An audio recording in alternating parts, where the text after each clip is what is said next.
फलटणच्या प्रचार सभेत उपमुख्यमंत्री शिंदेंनी उद्योगमंत्री सामंत यांना फोन केलाय। फलटण एमआयडीसीचं विस्तारीकरण करायचं आहे। शिंदेंनी सामंतांशी फोनवर या संदर्भात चर्चा केली। यावर 5 गावांमध्ये एमआयडीसी प्रस्तावित आहे, वाटाघाटी सुरू आहेत असं उदय सामंत यांनी म्हटलंय। निवडणूक संपली की फलटणमध्ये बैठक घेईन आणि विषय मार्गी लावेन असंही सामंत यांनी म्हटलंय। अरे बाबा उदयजी, इथं आता आल्यानंतर नवीन फंडा चालू झाला, म्हणाले फोन लावा लगेच फटाफटा। आता तुमचा फोन लागलाय। इथं फलटणची एमआयडीसी आहे, त्याची अजून त्याचं एक्सपान्शन करायचं आहे, वाढीव एमआयडीसी करायची आहे, अधिग्रहित जमीन करायची आहे। काय होणार सर, त्याच्यामध्ये सुरवडी नावाचं गाव आहे, निंबोर म्हणून एक गाव आहे, ढवळेवाडी, मिरगाव आणि नांदल अशा 5 गावांमध्ये एमआयडीसी प्रस्तावित आहे 284 हेक्टरवर। आणि तिथे वाटाघाटी शेतकऱ्यांची सुरू आहेत। आता आपली निवडणूक संपली की मी स्वतः फलटणमध्ये जाईन, तिथं बैठक घेईन शेतकऱ्यांबरोबर आणि हा विषय मार्गी लावेल आणि औद्योगिक क्षेत्र ते करा। आणि यांचं म्हणणं आहे फलटण शहराच्या चारी बाजूला अशा प्रवेशद्वार भव्य दिव्य उभारली पाहिजे। आपण जसं जुन्नरला करतोय तसं इथं पाहिजे। ते संतोष देशमुखांच्या कुटुंबाला लवकरात लवकर न्याय मिळावा म्हणून प्रयत्न करणार असं आमदार विजयसिंह पंडित यांनी म्हटलंय। गरज पडल्यास अधिवेशनातही हा विषय मांडणार असल्याचं त्यांनी म्हटलंय। दरम्यान नागपुरात 8 डिसेंबर पासून हिवाळी अधिवेशन सुरू होणार आहे। नागपूरचं विधिमंडळाचं अधिवेशन 8 तारखेपासून सुरू होते, 8 डिसेंबर पासून। गरज पडल्यास तिथंही मी हा विषय त्या ठिकाणी मांडल आणि आमचे राज्याचे उपमुख्यमंत्री अजितदादा पवार साहेबांकडेही मी वेळोवेळी या घटनेनंतर, दुर्दैवी घटनेनंतर वेगवेगळे विषय याच्या बाबतीत वेळोवेळी मी पाठपुरावा करतोय, त्याच्याबद्दल निवेदन देतोय।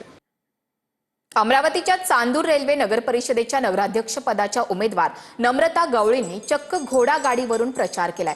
नम्रता गवळी आम आदमी पार्टीच्या उमेदवार आहेत। प्रदूषण टाळावं तसंच चांदूर रेल्वेची ओळख कायम राहावी यासाठी घोडागाडीवरून प्रचार करत असल्याची प्रतिक्रिया नम्रता गवळी यांनी दिली।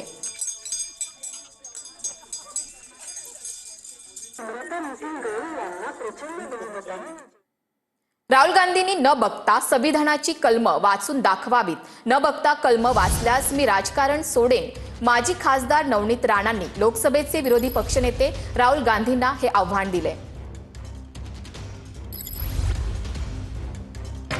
आणि काँग्रेस म्हणते संविधान, राहुल गांधीला माझा प्रश्न आहे, संविधान मध्ये किती आर्टिकल असतात आणि कोणता आर्टिकल कोणत्या जनतासाठी काय कामी पडते?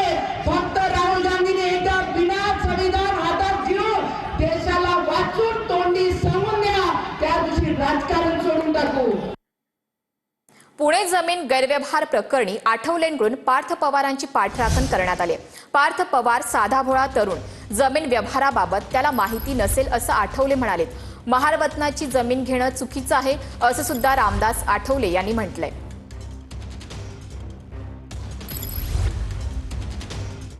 वतनाच्या जमिनीची अशी खरेदी होत नाही आहे, त्यामुळे ती खरेदी न होताच अधिकाऱ्यांनी त्या ठिकाणी गडबड केलेली आहे। ज्यांनी गडबड केलेली आहे त्यांच्यावर कारवाई होणं अत्यंत आवश्यक आहे। पार्थ पवार साधा भोळा तरुण आहे, त्याला कदाचित याची माहिती नसावी, त्यामुळे ठीक आहे, तर त्याची पूर्ण चौकशी चालू आहे आणि कुणाला पाठीशी घालणार नाही असं मुख्यमंत्र्यांनी सांगितलेलं आहे। आमच्या उमेदवारांना धमकी देणाऱ्यांना आम्हालाही धमकी देता येते। मंत्री शंभूराज देसाईंनी शिवेंद्रराजे भोसलेंना हा इशारा दिलाय। आरेला कारे आम्हालाही करता येतं असंही शंभूराज देसाई यांनी म्हटलंय। पॅनेलमध्ये आग्रह आहे उमेदवारांचे, आमचा आग्रह म्हणजे आता पॅनेल तयार होण्याच्या पूर्वीची परिस्थिती मी सांगतोय। त्यामुळे असं जर कुणी आमच्या बरोबर आमच्या पॅनेलमधनं उभं राहिलं, त्याला जर कुणी अशा पद्धतीनं सोडणार नाही, बघून घेऊ, त्यांना जसं हे बोलता येतं तसं आम्हालाही बोलता येतं। पण त्यांनी सुरुवात केली म्हणून मी म्हणतोय, आम्ही काय मगाशी म्हटलं, आम्ही आमच्या बाजूने सुरुवात केलेली नाही, आम्ही आमच्या बाजूने सुरुवात करणार नाही। पण जर आर समोरनं कुणी आम्हाला म्हणलं तर त्याला आम्हाला माघारी कार म्हणलंच पाहिजे ना। पालघरमध्ये 111 कोटींचा बनावट डीडी तयार करून निधीवर दरोडा घालण्याचा प्रयत्न करण्यात आला। या प्रकरणी ठाण्यातून निलेश पडवळेला पालघर पोलिसांनी अटक केली। निलेश पडवळे विक्रमगड नगरपंचायतचा विद्यमान नगराध्यक्ष आहे। निलेश पडवळेच्या अटकेनंतर संपूर्ण षडयंत्राच्या सूत्रधाराचा शोध सुरू आहे। दरम्यान घोटाळ्याची स्वतंत्र टीम नेमून चौकशी करण्याची गरज असल्याचं माजी आमदार सुनील भुसारा यांनी म्हटलंय। डिमांड ड्राफ्ट तयार कोणी केला, त्यावर सह्या कोणी केल्या, या सगळ्या प्रकरणाचा कथित आका कोण आहे, याचा सूत्रधार कोण आहे, पिंका पडवळे उर्फ निलेश पडवळे नगराध्यक्ष विक्रमगड, हा फक्त एक त्याचा मोहरा आहे। जव्हारच नाही तर पालघर बांधकाम विभाग, ठाणे बांधकाम विभाग इथून सुद्धा अशा प्रकारे मागच्या काळामध्ये अनामत रकमांची बिलं, जसं 60 कोटी 65 कोटी अशी वेगवेगळ्या रकमा मार्च महिन्यामध्ये काढल्या गेल्याची माहिती आहे। काल जव्हार पोलीस स्टेशन येथे बनावट कागदपत्रांद्वारे फसवणुकीच्या प्रयत्नाचा एक गुन्हा दाखल झालेला आहे। त्या गुन्ह्यामध्ये सध्या 2 आरोपींविरुद्ध फिर्याद मिळालेली आहे।